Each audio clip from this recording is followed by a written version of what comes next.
Hi everyone, Father Carl.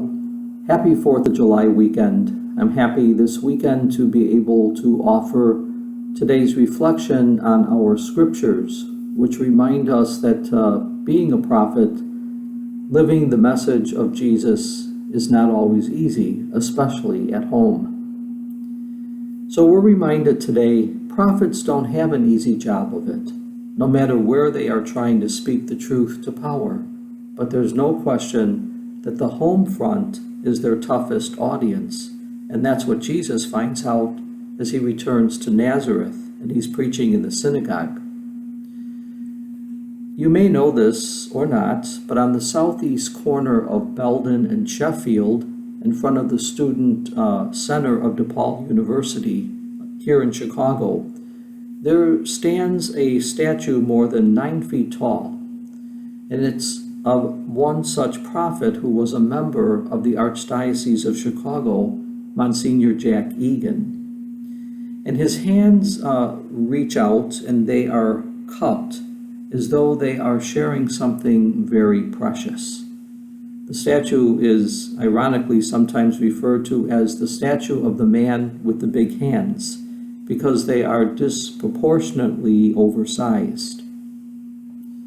Monsignor Egan was legendary in the Archdiocese of Chicago as a priest. He served in the inner city as a pastor. He embraced community organization. He empowered lay ministry. He worked with Notre Dame Father Ted Hesburgh, fighting injustice from contract selling and redlining housing to advocating nuclear disarmament. He also advocated for the rights of women and mistreated workers.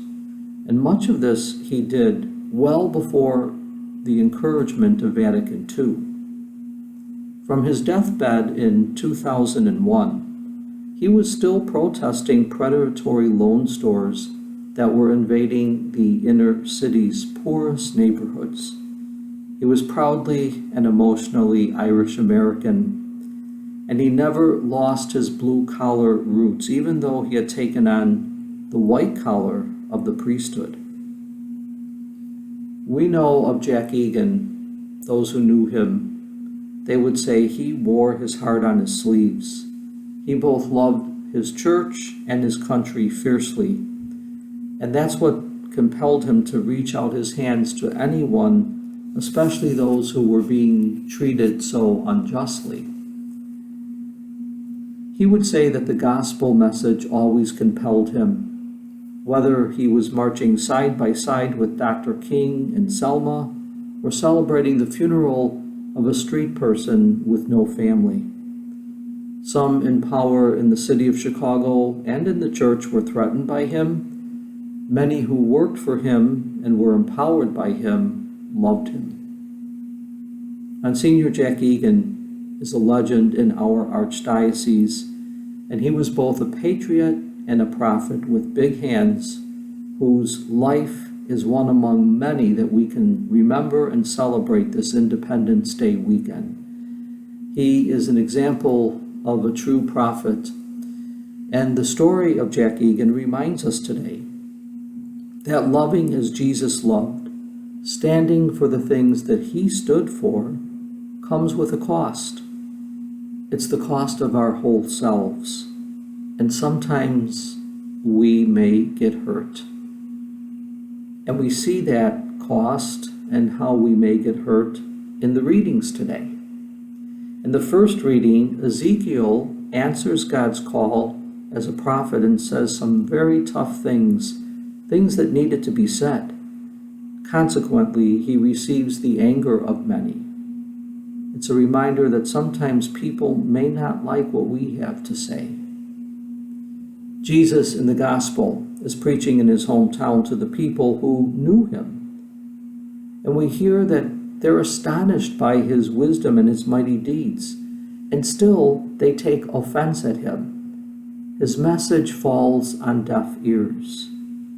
Now imagine how hurt Jesus must have felt. And doesn't it hurt us when we feel that our faith and values are dismissed. And finally, Paul, in the second reading, reminds us with that image of the thorn in his side of the difficulties even as we try to be faithful and follow Jesus.